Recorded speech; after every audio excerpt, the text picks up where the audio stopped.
ఆలగడ్డ పట్టణంలో ఇంటింటికి తిరుగుతున్నప్పుడు చాలా మంచి స్పందన రావడము, ఆలగడ్డ పట్టణంలో ఈరోజు వైసీపీ నాయకులు ఎటువంటి పనులు చేయకపోవడము, సర్పంచులుగా కౌన్సిలర్లుగా గెలిచినా కూడా ఎమ్మెల్యే వాళ్ళకి స్వేచ్ఛ ఇవ్వకుండా, ఎటువంటి పనులు చేయనీయకుండా, ఎక్కడ కమిషన్లు వస్తే అక్కడ మాత్రమే పనులు చేపించుకునేటట్టుగా కూడా ఈరోజు ఒక అడ్మినిస్ట్రేషన్ ఏర్పాటు చేసుకోవడం జరిగింది. ఈరోజు వైసీపీ నాయకులు వచ్చిన తర్వాత ఆలగడ్డ పట్టణంలో ఏం చేసినారు అంటే, ప్రజలు ఎవరైనా ప్రశ్నించినా, మీడియా ప్రశ్నించినా వాళ్ళు చెప్పే సమాధానము దౌర్జన్యాలు, కబ్జాలు, దోపిడీలు, పంచాయతీలు. ఇవి కాకుండా ఆలగడ్డకి ఏమన్నా చేయగలిగినారా? తాగునీటి సమస్యను తీర్చగలిగినారా? టిట్కో ఇల్లు ఏదైతే మీరు ఇచ్చినారో అది కరెక్ట్గా ఉన్నాయా? స్థలాలు ఇంకా లేని వాళ్ళు, ఇల్లు లేని వాళ్ళు ఎంతమంది ఉన్నారు? ఇటువంటి 100 పడకల హాస్పిటల్ ఏదైతే తీసుకురావాలో అది పక్క తాలూకాకు పంపించేసినారు. 50 పడకల హాస్పిటల్ కూడా న్యాయం చేయలేకపోయినారు. ఇలా చెప్పుకుంటూ పోతే వీళ్ళు చేసింది ఏంది అంటే సున్నా. ఈరోజు తెలుగుదేశం పార్టీ మీద నమ్మకంతో, మా నాయకత్వం మీద నమ్మకంతో ఎంతోమంది వైసీపీని వీడి తెలుగుదేశం పార్టీలోకి రావడము, మళ్ళీ తెలుగుదేశం పార్టీ వస్తేనే మేము కౌన్సిలర్లుగా గెలిచినా కూడా ఒక మర్యాదగా మేము పనులు చేసుకోవడానికి స్వేచ్ఛ ఉంటుంది, నిధులు ఉంటాయి, గౌరవంగా గెలిచినందుకు ప్రజల్లో తిరగడానికి అవకాశం ఉంటుందని ఒక ఆలోచనతో ఈరోజు ఎంతోమంది పార్టీ మారుతున్నారు. ఈరోజు పొద్దున ఉయ్యలవాడ మండలంలో sarpanch, MPTC, vice president, ex sarpanch, ఇట్లా చాలా మంది వార్డు మెంబర్లతో సహా అందరూ కూడా పార్టీ మారడం జరిగింది.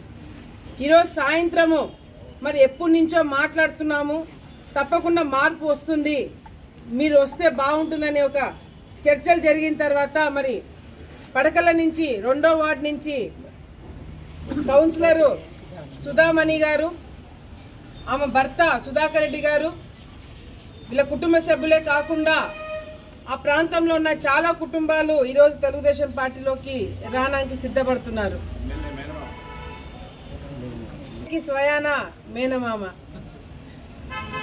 ఈరోజు నిన్ననో మొన్ననో ప్రభాకర్ రెడ్డి గారు మాట్లాడుతున్నప్పుడు వినడం జరిగింది.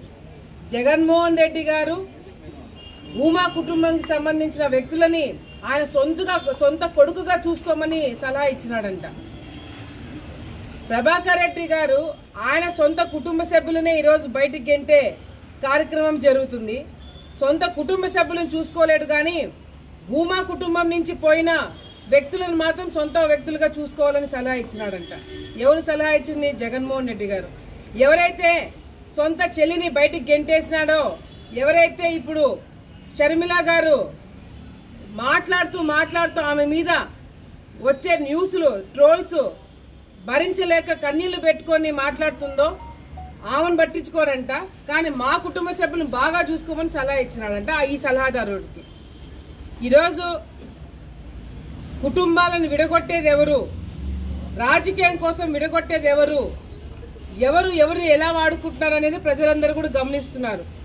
ఈరోజు వీళ్ళని మేము బలవంతం చేయలేదు, ఆశలు చూపెట్టలేదు, కేవలము మా మీద నమ్మకంతో ఈరోజు ఇక్కడికి రావడం జరిగింది. కేవలము వీళ్ళైతేనే రాజకీయాన్ని కాపాడగలుగుతారు, ప్రెస్టేజ్లు కాపాడగలుగుతారు, దొంగ రాజకీయాలు ఉండవు అని ఒక నమ్మకంతో ఈరోజు పార్టీలు మారుతున్నారు.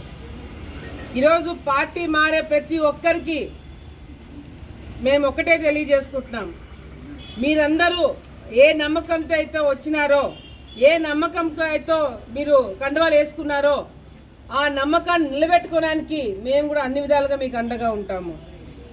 ఎందుకంటే ఈరోజు చాలా చోట్ల కూడా కాంప్రమైజ్ రాజకీయాలు జరుగుతున్నాయి. మీరు చూస్తున్నారు ఆళ్లగడ్డలో ప్రెస్టేజ్ల కోసం ఈరోజు ప్రాణాలు ఇచ్చే గ్రామాలలో ఇంకా నాయకులు ఉన్నారు. ఈరోజు కాంప్రమైజ్ రాజకీయాల వల్ల రాజకీయము దెబ్బతింటుంది, దానివల్ల అభివృద్ధి దెబ్బతింటుంది, దానివల్ల పోటీలే లేకుండా తలదించుకునే రాజకీయాలు తయారవుతాయి.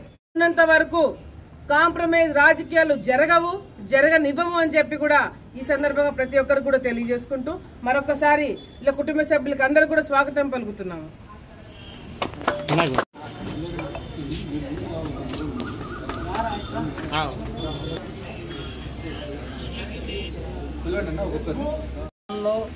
మేము తెలుగుదేశం పార్టీ తరఫున పోటీ చేసినటువంటి అఖిలమ్మ గారికి మా సంపూర్ణమైన మద్దతు తెలుపుతున్నాము. దీంట్లో ఎవరు ఎలాంటి ఒత్తిళ్ళు కానీ ఎవరు బెదిరింపులకు కానీ ఏమీ భయపడేది లేదు. మేము ఖచ్చితంగా వాళ్ళతోనే నడుస్తాము. మా ఊపిరి ఉన్నంత వరకు కూడా మేము ఈరోజే చెప్తున్నాము, ఇంతమంది విలేకరుల ముందర మేము వాళ్ళ బంధువులమైన వాళ్ళని వదిలిపెట్టి ఈరోజు వచ్చినాము. మేము ఖచ్చితంగా ఈమె కోసం ఏం చేయడానికైనా సిద్ధమని మీ అందరికీ తెలియజేసుకుంటున్నాను. జై హింద్, జై భూమా, జై పడ్డాము. ఇంకా వెళ్ళా మాట్లాడుకుంటుంటే పార్టీ మాటిన తర్వాత మాత్రమే చెప్తారంటారు. లాస్ట్కు నిన్న మా గ్రామం నుంచి రోడ్డు వేసి దాంట్లో ఓపెనింగ్లో కూడా ప్రజెంట్ కౌన్సిలర్ ఉన్న ఫోటో ప్రకారం ఉండాల్సిన కౌన్సిలర్ పేరు కూడా లేదు.